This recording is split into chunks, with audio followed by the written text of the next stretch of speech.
थी कि ये फील्ड मार्शल के लिए फतूहात का साल है। 2 घर तो फतह कर लिए रातों रात, बाकी घरों को अल्टीमेटम दे दिया गया है, कल 12 बजे तक का उनको भी फतह कर लिया जाएगा। उधर कराची में एक बच्चा जो है वो खुले मैन होल में गिर गया। हमारे पास फील्ड मार्शल है, इसके बावजूद हमारे बच्चे जो हैं वो मैन होल्स के अंदर गिर रहे हैं, उनका इंतकाल हो रहा है। वो फिक्सेड वाले वहां पे गए, जाके उन्होंने कहा जी हम गटर में ढक्कन रखते हैं, तो पीपल्स पार्टी के जो कारकुन है वो उनको पड़ गए आगे से। उन्होंने कहा जी आप पीटीआई के लोग हैं, आप क्यों ढक्कन रखने आए हैं, आपको हम ढक्कन रखने नहीं देंगे। और उन्होंने ढक्कन रखने से मना करके लड़ाई करके उनको वहां से भिजवा दिया। अब अंदाजा करें, आपके फिक्सेड के लोग आए, उन्होंने आके कहा जी हम ढक्कन रखेंगे, ये कहते जी आपको ढक्कन हम रखने नहीं देंगे और खुद हम रखेंगे नहीं।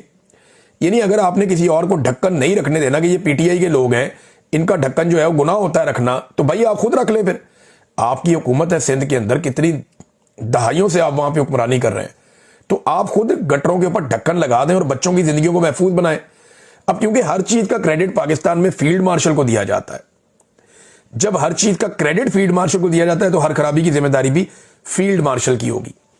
देखें ना, उसूल एक जैसा होना चाहिए ना।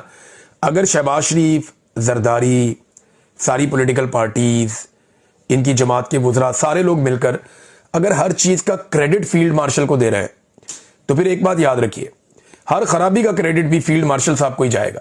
क्योंकि ये नहीं हो सकता कि मीठा मीठा हप हप, कड़वा कड़वा थू थू, ये नहीं हो सकता, फिर क्रेडिट भी जाएगा। मैन होल नहीं है तो फील्ड मार्शल है हमारे पास, वो रिस्पॉन्सिबल है, मैन होल होना चाहिए था हमारे पास।